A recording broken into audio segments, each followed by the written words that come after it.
درود پاک کب کب کہاں کہاں اور کیسے کیسے کام آتا ہے. ایک بہت ہی خوبصورت واقعہ، بڑا ایمان افروز واقعہ ہے جو میں آپ کے سامنے پیش کرتا ہوں. ایک دوست نے اپنے ایک دوسرے دوست کو قرض دیا، اور جب اس نے قرض دیا تو وہ قرض ایک بڑی اماؤنٹ تھی، 3000 دینار.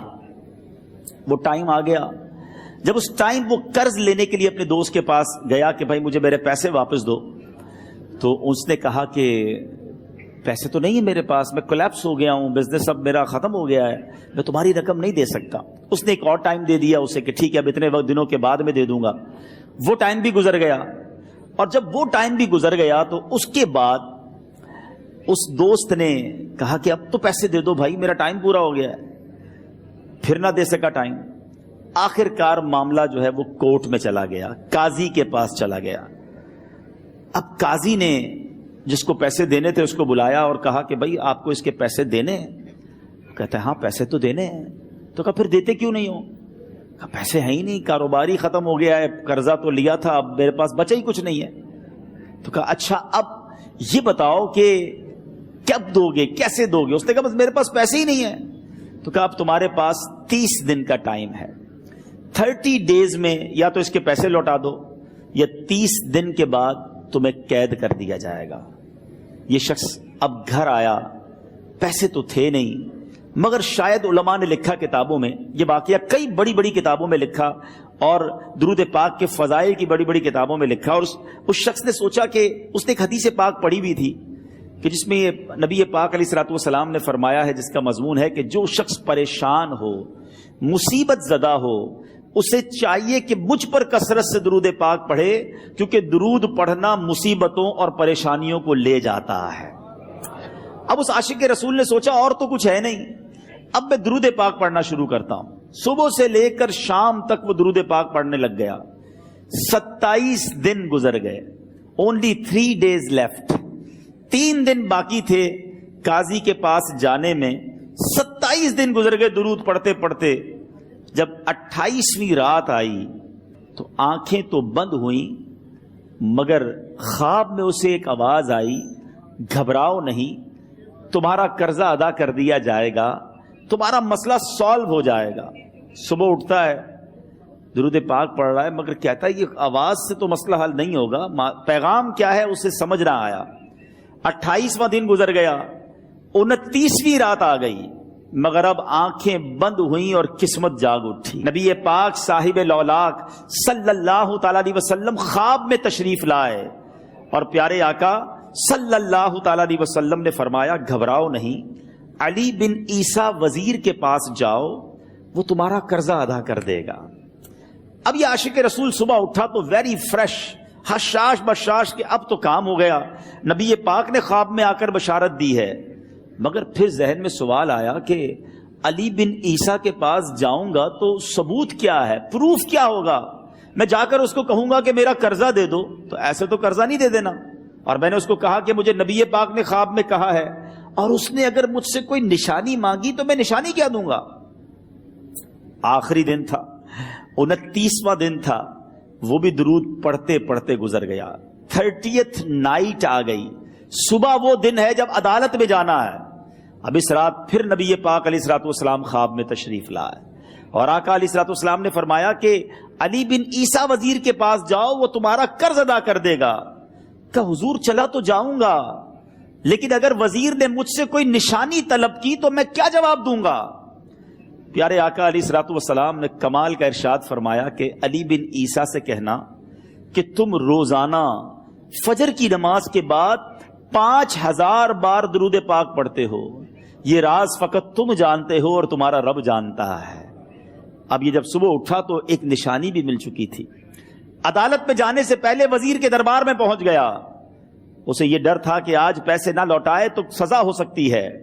جب وزیر کے دربار میں پہنچا تو وزیر اپنے مشیروں کے ساتھ بیٹھا تھا.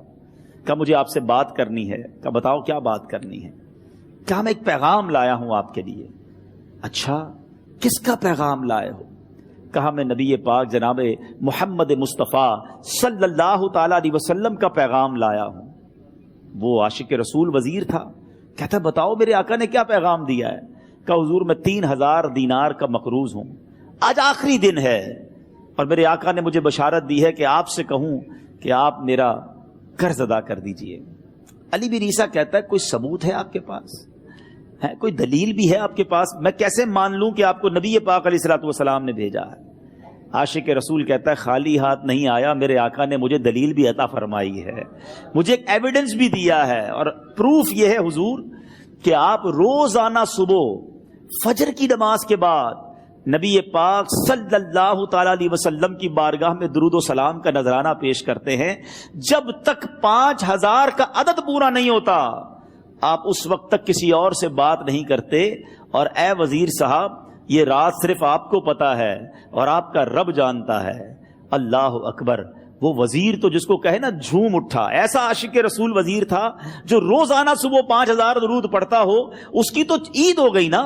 وہ کہتا ہے مرحبا یا رسول اللہ، میرے آقا نے میرے درود قبول کر لیے، اس سے بڑھ کر میرے لیے سعادت کیا ہوگی۔ اب یہ وزیر اپنے سیٹ سے اٹھتا ہے، اپنے کمرے میں جاتا ہے، تھوڑی دیر بعد واپس آ کر اس عاشق رسول کے ہاتھ میں 3000 دینار رکھ کر کہتا ہے حضور پہلے 3000 دینار تو نبی پاک کا حکم کی میں ادب سے بجا لاتا ہوں، میرے آقا نے جو حکم فرمایا یہ 3000 دینار آپ کو پیش کرتا ہوں، حضور ایک اور 3000 دینار لیجئے۔ میرے گھر آپ آئے، اتنی اچھی خبر سنائی، آپ نے قدم رنجا فرمایا، یہ 3000 اس کا نذرانہ ہے، اور ایسا کیجئے 3000 اور لیجئے، اس سے اپنے بچوں کے لیے کچھ چھوٹا موٹا کام شروع کیجئے اور ایک وعدہ کر کے جائیے، آج کے بعد زندگی میں آپ کو جب بھی کوئی کام پڑے میں آپ کا بھائی ہوں، مجھے یہ خدمت کا موقع دیجئے گا۔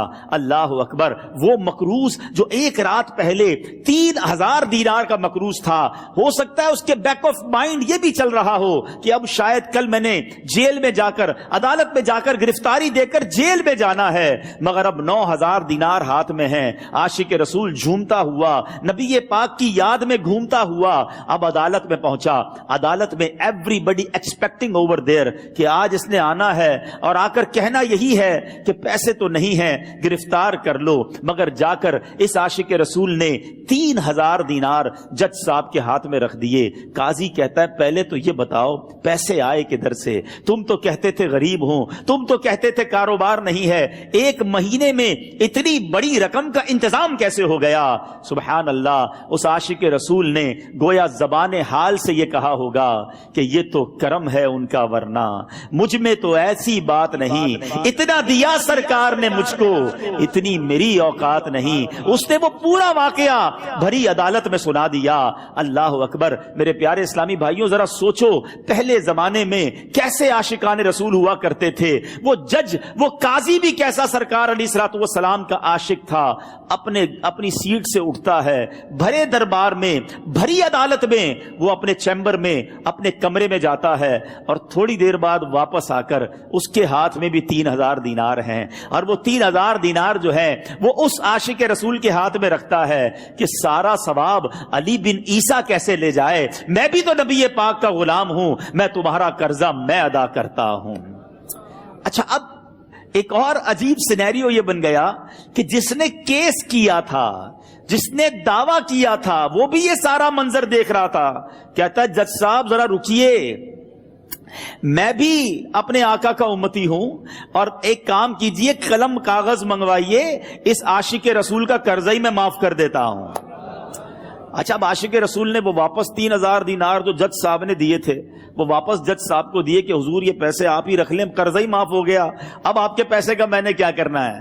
جج صاحب کہتے ہیں جو پیسے نبی پاک کے نام پر نکالے ہیں اب مجھے واپس نہیں چاہیے، یہ بھی تم اپنے ساتھ لے جاؤ۔ اللہ اکبر، میرے میٹھے اسلامی بھائیوں، وہ عاشق رسول ایک رات پہلے 3000 دینار کا مقروض ہے، اب 12000 دینار لے کر گھر کو واپس جا رہا ہے۔